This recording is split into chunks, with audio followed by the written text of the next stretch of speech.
sabi niya na wala tayong magagawa. Parang the way I say it, sabi niya, that's life, kaya sira-sira. But then I told him na some instructions on what to say and what to do. Pero sa totoo lang, dapat hindi talaga yan umalis ng bansa si President, former President Rodrigo Duterte. Pag umalis po, susunod po ba kayo? Yes, meron na pong arrangements kasi kailangan ko kausapin yung mga abogado doon kung saan man siya dalhin. Pupunta kami, ako, at pupunta yung mga abogado and doon kami mag-uusap kung ano yung mga gagawin. Tingin niyo ba tama yung naging proseso sa pag-asawahan ka? Ay hindi talaga. Kasi nakalagay sa rules ng ICC, the defendant should be taken to a court, a local court. Dapat dinala siya sa korte. At yung proseso natin dito sa loob, yun yung masusunod para sa pag-implement ng warrant. About legal matters lang, no. So sinabihan ko siya na kung ano yung sasabihin at gagawin for his lawyer. Bibi, ano pong plano niyo? Bakit po kayo nagpunta dito? Gusto niyo po ba sana makausap din si Panay? And then sinabihan ko din siya na wag tumanggap ng pagkain sa tubig kahit kanino. I understand, nag-prepare sila ng go bag. Nag-usap kami kanina doon sa assistant handa ng go bag. So, Bibi, hindi kayo pinapasok? Ano pong plano niyo dito ngayon? well, nag-aantay ako. Papasukin nila dahil gusto ko makausap personal. Mahirap kasi sa video call kasi choppy. Ginajam nila yung signal. Kailangan ko siya kausapin. Ma'am, Duterte kami ma'am, kahit ano mangyari. Maraming salamat. Ano pong sabi sa inyo?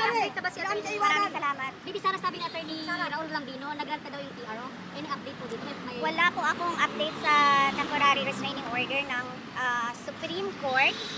But as I said, lahat ng mga tao dyan sa loob ng base at dyan sa airport, kung Pilipino ka, hindi ka papayag na ginagawa ito. Were you surprised? Bibi, tumanggi daw po si... Were you surprised by this scenario? Or is it something that you expected? The moment that I was still in the cabinet when this was mentioned, and the moment that I talked to the Justice Secretary, and then I noticed that he had very vague answers. We already started to prepare, but I have a different set of lawyers than President Duterte, so we have a book about what to do and all the research materials about ICC. So that is what we did, and then we shared our drafted petition. We had two for me. We shared it with the team of PRR. DP, I know this may be a sensitive question, but have you reached out to the President itself regarding the matter? No, Why not? because the way that they are doing it right now, there's no talking to the President. Do not turn him over to the ICC. You can detain him here, wherever in the Philippines, but do not send him wherever the ICC says. You have a message to BBM? If ever na madala ngayon sa Dahig si dating nga Pangulong Marcos, kailan po balak Ay, siya, padala mo doon. Oh, sorry. At dating Pangulo na siya, Yes. very soon. Ano? Very soon, why? Ano Si tanong Mayor mo? RD, if ever Ano na pong dalhin niya message ngayon niyo sa kay Dahig, BBM? kailan po kayo susunod doon? Okay. Well, nag-aantay. And then, immediately, pag pinilit nila kung ano yung gusto nila at hindi yung tama, susunod ako. Kasi kailangan ko kausapin yung mga abogado doon. BBM message why? Bakit why? Ha? Natingin niyo po ba nagiging personal na po ito? Oo, very personal. Nakikita nyo naman. Nakafile sila ng impeachment ng ang basis nila is hearsay and gossip. So, it's very personal. At sabi nga, ng lahat ng kumukwestiyon sa ginagawa ng administrasyon ngayon, this is a diversion from the failures to deliver good governance and decent public service to the Filipinos. Message po kay BBM. Wala akong message sa kanya. I don't think there's talking to a person who will allow a citizen to be turned over to foreigners. BB, can you confirm hindi ba kayo pinayagan pumasok or naghintay kayo ng clearance? Hindi kami pinayagan. Ilang beses na kami nagpaalam, paulit-ulit. So, hindi kami pinayagan. DP, Sara, bilang simpleng mamamayan, ano yung pwede namin magawa para kay tatay? Accountability. Transparency and accountability from the government. Tinatanong natin kung anong nangyari sa PhilHealth, diba? Tinatanong natin kung anong nangyari sa budget. diba? So, wag nilang ilihis yung usapan sa mga gawa-gawa nila na mga akusasyon. What's your message to the critics of the former presidency that he had it coming? What's your message to the critics of your father that he had it coming? There is no legal basis at all to turn over or to endorse the president, the former president to ICC. So, wala silang, kung para sila sa justice at sa batas, walang batas dito eh. So, nasaan sila? So, does that mean na parang he had it coming even if hindi sumusunod sa batas? Kaya nga sabi ko kanina, diba? Sabi ko, gagawin nila kung anong gusto nila kahit hindi tama. Gagawin nila kung anong gusto nila kahit mali. Ma'am, tumanggi na po yung DFA. Sabi ng DFA, hindi sila nakikipag-usap sa ICC. Pero may info, ma'am, na ang nasa likod daw po ito is si former Senator Trillanes. Trillanes talaga yung Well, siya yung nag-file. Diba? Siya yung nag-file ng complaints and siya naman yung nagbibigay ng updates about sa ICC. Lagi naman tayo yung ina-update ni Trillanes sa mga nangyayari sa ICC. So, yes, of course, siya din ang nasa likod nito. Ma'am, next move lang, sorry ha. Kasi crucial na itong gabi ito, pag hindi may labas yung PRO, anong next move niyo? Hindi ko alam. Hawakan ko ba yung gulong ng airplane na yan? So, i-stop mo. How are you feeling, ma'am?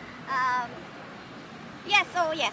Sinasabi ko lang sa inyong lahat, kung Pilipino kayo, huwag kayo pumayag na ang isang Pilipino ibigay sa mga dayuhan, lalong-lalo na pag labas na sa batas yun.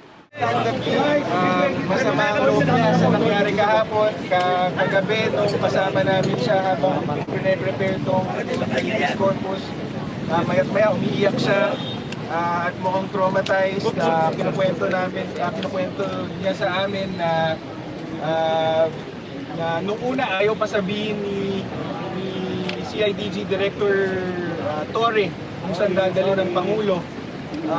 Kaya kabadong-kabado sila kahapon kung anong mangyayari sa Pangulo. At yun nga, traumatized sila sa nangyari.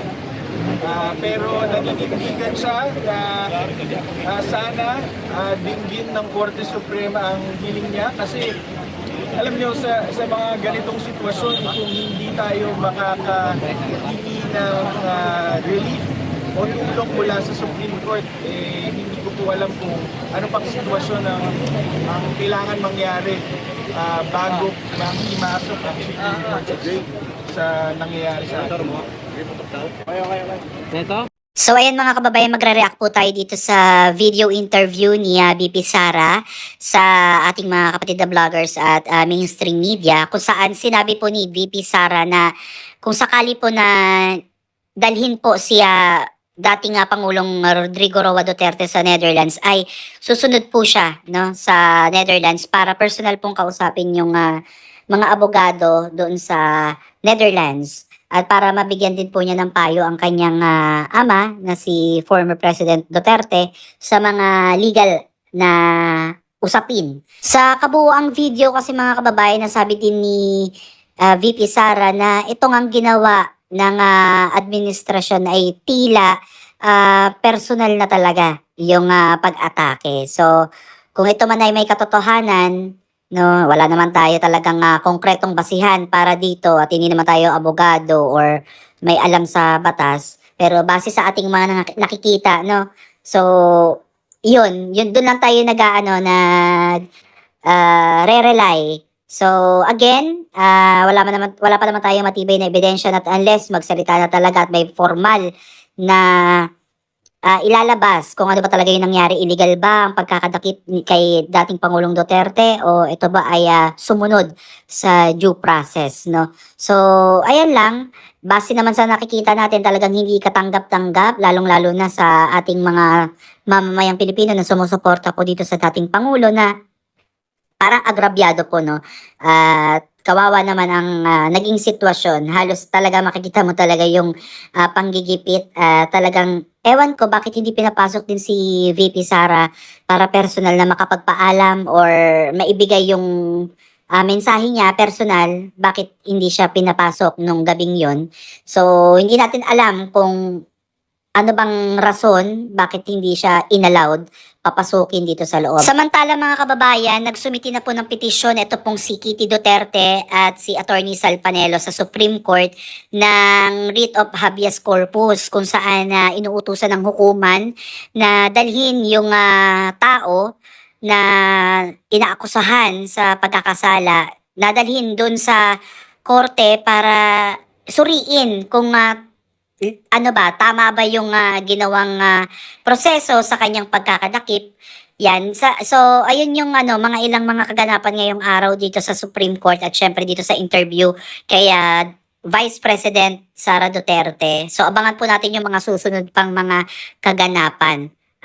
Tayo ay nakaabang lang naman mga kababayan. At para naman po sa kabuuang video mga kababayan ay maaari po kayong sumubaybay sa SMNI News, sa mga iba't iba pang mga social media platform sa ating mga kababayang vloggers. Ayan, suportahan niyo po yung ating mga kasamahan. At syempre, huwag pong kalimutan na ipagdasal po natin yung nangyayari sa ating bansa na maging maayos at hindi na sana lumaki pa itong gulo na to dahil tayo-tayo rin naman yung magsasuffer dito, no? So, mas mainam na maging maayos sana at maging mapayapa ang lahat. So, muli maraming salamat. Please comment down below ang inyong mga komento at opinion. God bless everyone.